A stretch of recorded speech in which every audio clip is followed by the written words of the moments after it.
Man ir tas gods šodien jūs sveikt pirmo reizi, jūs kā pirmos, mūsu absolūti jaunā pirmo reizi lietotā konferenču zālē uz pirmo ilgtermiņa aprūpes konferenci Latvijā.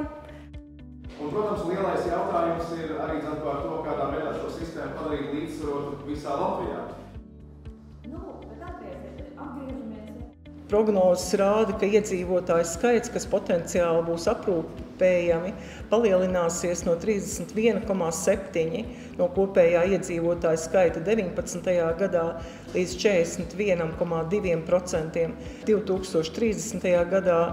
Esam ļoti priecīgi, ka šajās jaunajās telpās mēs sākam arī tādu jaunumu, kuri apvienojusies ar informāciju gan veselības, gan labklājības ministriju, kur iesaistās sociālās aprūpes centri un dažādu pakalpojumu sniedzēji. Un to visu mēs esam sakopojuši zem viena jumta, un mēs esam šeit. Ir jābeidz domāt tas, ka viens ir cīnītājs. Tas nebūs. Mēs cīnāmies visi kopā vienā laivā. Un es teiktu, ka atbildība ne tikai valstī, bet pašam pacientam, cilvēkam un arī viņu tuviniekiem. Man liekas, rezerves, kur mēs varam resursu rezerves meklēt, ir darba devēju vai arī privātu pakalpojumu sniedzēju vidē.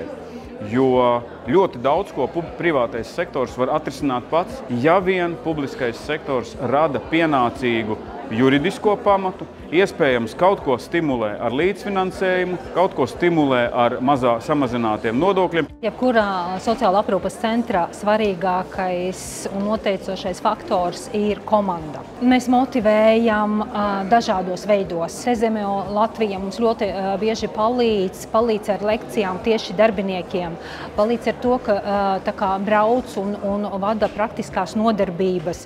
Ja mēs runājam arī par to, ka pacients aizies vai īslaicīgās aprūpes nodaļā dosies vai ilgtermiņa aprūpe, mums atkal iesaistās tāds sociālais darbinieks, respektīvi, kuru uzdevums ir saprast, kas ir tā labākā vieta.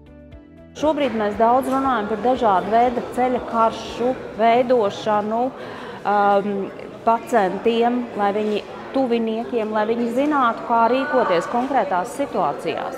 Mēs esam jau dzirdējuši no runātājiem daudz atziņas par to, ka nākotnē ļoti pietrūkst aprūpētāju kā tādu Latvijā. Tāpat arī noteikti jādomā ir par aprūpētāju kvalifikācijas celšanu, un tieši tas ir arī aprūpes skolas uzdevums, ko mēs jau šobrīd darām pusotru gadu. Mēs izglītojam aprūpētājus, gan profesionālos, gan neformālos, tātad neprofesionālos aprūpētājus, arī tuviniekus un veidojam kopā šo kopienu un šo kvalifikācijas celšanu.